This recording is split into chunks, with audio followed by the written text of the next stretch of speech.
Slice of pie can always stand alone, but a side of ice cream makes a pretty cool combo. And we're going to take you to the ice cream capital of the world to see how a frozen favorite is made to be dreamy. In the middle of America's heartland is a town built on ice cream. They eat and breathe and work and play with ice cream. The Iowa legislature officially named Lamar's, Iowa, the ice cream capital of the world. In fact, more ice cream is made here than anywhere else on the planet. The Blue Bunny ice cream empire was originally founded in Lamar's as Wells Dairy. Well, it was started by my grandfather in 1913. He would buy milk from local farmers and deliver it through his horse and buggy. In 1935, after running a Name That Ice Cream contest, the name was changed to Blue Bunny. These days, Blue Bunny's Lamar's factory is the largest ice cream plant in the world at 550,000 square feet. More than 100 million gallons of ice cream are churned out each year, from traditional tubs to ice cream sandwiches, bomb pops, and cones. You name it, if it's frozen, you'll find it here. On one of the high-tech ice pop machines, more than 300 Orange Dream bars are plucked out every minute. Each batch begins by mixing up giant vats of vanilla ice cream and orange sherbet. You can't see it, but swirling underneath is a frigid saltwater solution that partially freezes the sherbet in a matter of seconds. The unfrozen center is then sucked out, leaving a tangy sherbet shell. Vanilla ice cream fills the void in the center, and sticks are added. In a matter of moments, the bars are frozen solid. To free them from their cold molds, the bars are briefly heated up, then dropped into a wrapper tunnel, sealed, and sent to boxing. Finally, the boxes take a brief ride through the blast freezer. It's 40 below in there.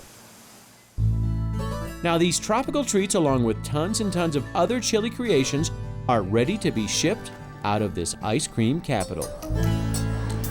Next, it's time to head south for a taste of New Orleans. Learn the difference between Cajun and Creole, and learn how jambalaya is made for the masses. Stick around.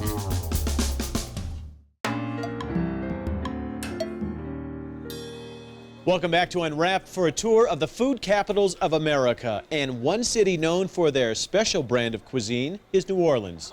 Join me now to find out what's Creole, what's Cajun, and how spice and rice are mixed together to be enjoyed all over the country. New Orleans is one of the most popular cities in America, playing host to 13 million visitors each year, all looking for good times and great food. I know some people that come here, and they pretty much come here to stuff themselves and to rest and to drink, but I think to eat mainly. And what kind of food does this special city specialize in? Words come to mind: Cajun, Creole, fried, seafood, spicy. France founded the colony of Louisiana in 1699 and built La Nouvelle-Orléans in 1718. For over 100 years, New Orleans was ruled by either the French or the Spanish before becoming American in the 1800s. All that combines to make New Orleans style cooking.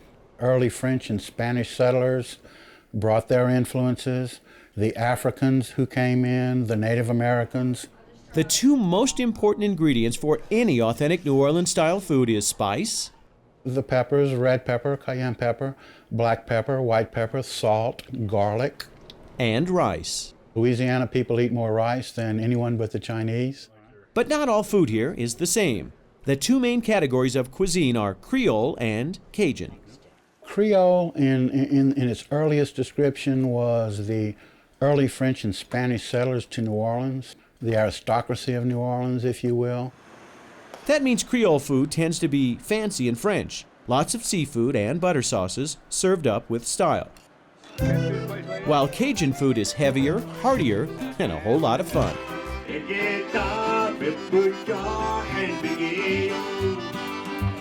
In Louisiana, festivals center on food.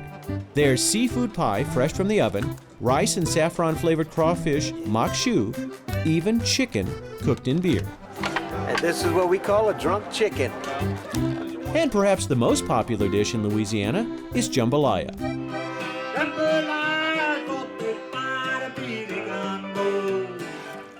Traditionally, jambalaya was prepared in big cast iron pots, and that's how it's still cooked for special occasions. But a lot of the jambalaya eaten nowadays comes from this factory on the outskirts of New Orleans. Well, Zatarain's is the leading marketer of New Orleans-style foods in the United States. The company was founded in 1889. The name comes from a real person's name. Everyone always wonders, where the heck did that name come from? And it's authentic. Emile Zatarain started out making root beer, but soon switched to mass-producing jambalaya and other southern dishes. And what exactly is jambalaya?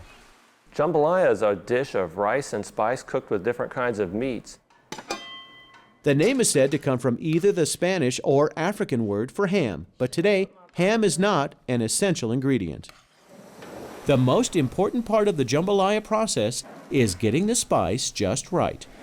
Big batches of garlic powder, cayenne pepper, and other spices are carefully measured out, then mixed up.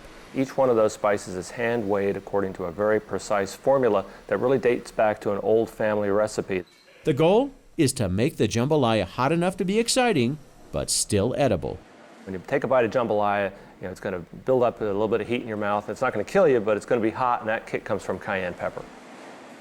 Next, the spice is brought into the premix room and blended with rice.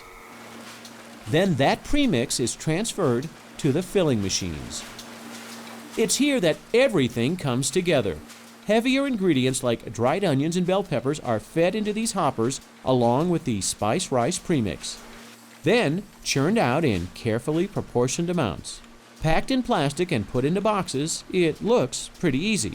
In fact, the hardest part of this dish isn't making it, but saying it. Well, I've heard jambalaya, and as soon as you start thinking about it, you're going to say it wrong. It just has got to come out straight from the heart. Jambalaya. People here may disagree on how to pronounce it, but they all agree on how much they love eating it. It's an easy, all-in-one meal. It's something I think everybody has growing up.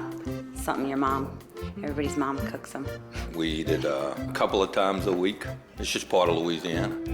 It's just one more dish that adds to the all-around good taste and good times of New Orleans.